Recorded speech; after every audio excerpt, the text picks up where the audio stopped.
আজ সব রান্না মায়ের পছন্দে হবে, মানে আমার শাশুড়ি মায়ের পছন্দে। পরিণীতার বাবা বাগান করতে খুব পছন্দ করে। দুই ব্যালকনি পুরো ভর্তি করে গাছ লাগানো আছে আমাদের। ফুল গাছের পাশাপাশি সবজি গাছও লাগানো আছে, তার মধ্যে পুঁই শাকের গাছ হয়েছে অনেকগুলো। আর এই যে ব্যালকনির এই তরতাজা পুঁই শাক দিয়ে মিষ্টি কুমড়া দিয়ে আজকে আমার শাশুড়ি মায়ের পছন্দের খাবার রান্না করব। দেখতে দেখতে সময় কত তাড়াতাড়ি চলে যায়। আজ শাশুড়ি মা মারা যাওয়ার 3 বছর হলো। আজকের এই দিনে এখনো মা বেঁচে ছিল, কিন্তু রাত 12টার পরই মা আমাদের ছেড়ে চলে গিয়েছিল। পরিণীতার বাবার খুব ইচ্ছে ছিল এইবারের মায়ের মৃত্যুবার্ষিকীটা অনেক ভালো করে করবে, কিন্তু মেয়ের পরীক্ষা হওয়ায় আমরা আর গ্রামে যেতে পারি। তাই বাসায় যা পেরেছি সেইভাবে মায়ের আত্মার শান্তি কামনা করেছি, ঠাকুরের কাছে পুজো করে। আজকে সারাটা দিন মায়ের উদ্দেশ্যে আমরা নিরামিষ রান্না খাবো, আর সব রান্না করব মায়ের পছন্দের যেগুলো সেগুলোই। মিষ্টি কুমড়া ছিল, আর ওই যে ব্যালকনির পুঁই শাক, এইটা দিয়ে মায়ের পছন্দের এই যে সবজি রান্না করেছি। সাথে করেছি একদম মুচমুচে করলা ভাজা, তারপর করেছি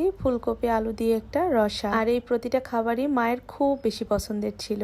আর একটু শশা কেটে নিয়েছিলাম, আম ছিল, এগুলো দিয়ে আমরা দিন পার করেছি আজকে। পুঁই শাক দিয়ে মিষ্টি কুমড়া বেশি পছন্দের, তার সাথে করলাটা আরো। আমরা খুব মিস করি মাকে। প্রতিদিন খাবার টেবিলে আমরা এভাবেই মাকে মিস করি।